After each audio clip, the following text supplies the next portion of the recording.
Europe 1, Mélanie Gomez. La santé et le bien-être, c'est sur Europe 1 et nous sommes avec vous depuis 15 heures. Toujours à mes côtés, le docteur Jimmy Mohamed et elle nous rejoint pour cette dernière séquence de l'émission, la chronique sexo de Catherine Blanc. Bonjour Catherine. Bonjour Mélanie, bonjour Jimmy. Alors aujourd'hui Catherine, on a une question de Hakim qui a 41 ans. Je vous la lis. Pendant que nous faisons l'amour, ma femme me demande de l'insulter et de lui serrer le cou. Cela me bloque et me perturbe. Comment réagir? C'est vrai que c'est particulier Catherine hein, comme question et puis comme demande aussi. Qu'est-ce qu'elle recherche sa femme finalement? Alors sa femme ou les femmes qui demandent ce genre de choses, dans ce désir de se faire violenter. Quand on fait de l'amour, on n'a pas envie d'être violenté. Je comprends pas moi. En fait, il y a plusieurs choses. Il y a ou une éducation à la sexualité qui s'apparente à une éducation de pornographie et qui, du coup, a trouvé dans ce cadre pornographique l'idée que la place que devait avoir une femme par rapport aux hommes. Notamment, c'est le cas quand il y a des très jeunes femmes qui découvrent la pornographie et qui se forgent une idée de la féminité, de l'intérêt que les hommes peuvent avoir pour elles, qu'à la condition d'être brusquées. Insultées carrément, demander à être insultées. Oui, ben c'est parce que c'est tu aimes sa salope, typique de la pornographie.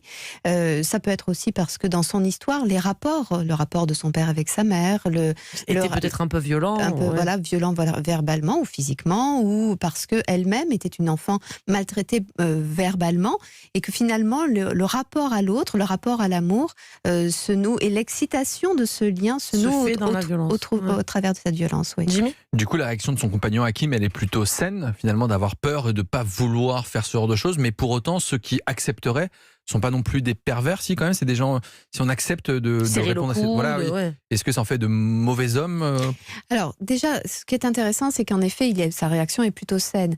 Mais parce qu'évidemment, il ne veut pas de mal à cette femme qu'il aime ou qu'il désire.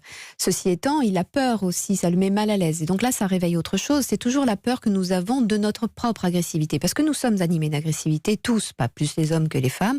Et évidemment... Vous nous dites souvent que la sexualité, il y a quelque chose d'agressif, de toute façon, dans la sexualité en général. Bien sûr. Et comme pénétrer, c'est pénétrer le corps de l'autre.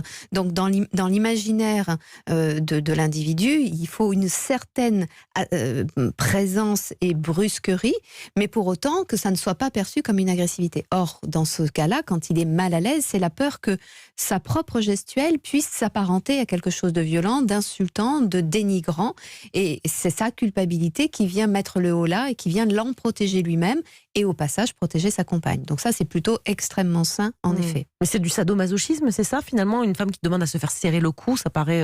Est-ce que c'est ça le sadomasochisme? Non, c'est pas ça le sadomasochisme. Ceci étant, c'est une expression de sadomasochisme. C'est-à-dire que c'est vraiment se dire que mon excitation, elle passe par une idée d'être dominée par l'autre, d'être assujettie, d'être réduite. Et ça pose évidemment la question, qu'est-ce qui dans l'histoire de cette femme lui a fait penser que là était l'expression ou la liberté de sa sexualité? Comme si, dès lors qu'elle n'était pas insultée, eh bien, elle devenait une vierge, elle devenait du coup quelqu'un à câliner et à aimer tendrement, et comme si la sexualité ne pouvait pas trouver un chemin dans cette relation de douceur et de bienveillance. Docteur Jimmy Mohamed. Est-ce qu'on peut différencier deux choses? Un, si c'est un mode de fonctionnement normal, si sa compagne a besoin de ça à chaque fois pour avoir un orgasme ou être excité, ou si c'est dans le cadre d'un fantasme, est-ce qu'on peut y répondre peut-être en dosant, en faisant pas trop mal, mais est-ce que ça vaut le coup? Enfin, c'est peut-être un peu confus.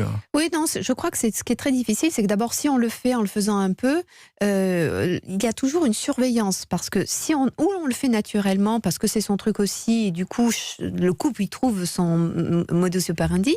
Si par contre, je cède au désir de l'autre, je vais avoir peur, en y prenant un certain plaisir, une certaine excitation, je vais avoir peur de tomber là-dedans et de renvoyer ce que je disais tout à l'heure, une culpabilité à être agressif. Donc du coup, l'homme est obligé de le faire en dosant. Du coup, il se regarde, il se surveille. Plus il se regarde, plus il se surveille, moins il a d'excitation. Donc du coup, il répond au désir de la femme sans pour autant pouvoir pleinement participer à l'acte sexuel avec elle.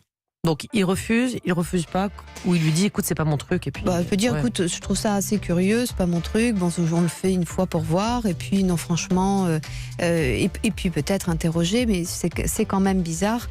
Une fois c'est une chose, mais si c'est systématique, qu'est-ce qui t'est arrivé? Pourquoi penses-tu que ce ne soit que par ce biais-là que tu puisses être autorisé à la jouissance, sans jugement bien sûr, mais qu'est-ce qui se joue là-dedans?